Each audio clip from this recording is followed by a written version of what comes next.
of 120 to 300 kilometers per hour. When they come onto land, heavy rain, strong winds and large waves can damage buildings.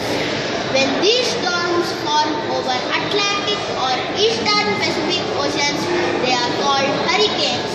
When they form over the Bay of Bengal and the northern part of Indian Ocean, they are called cyclones.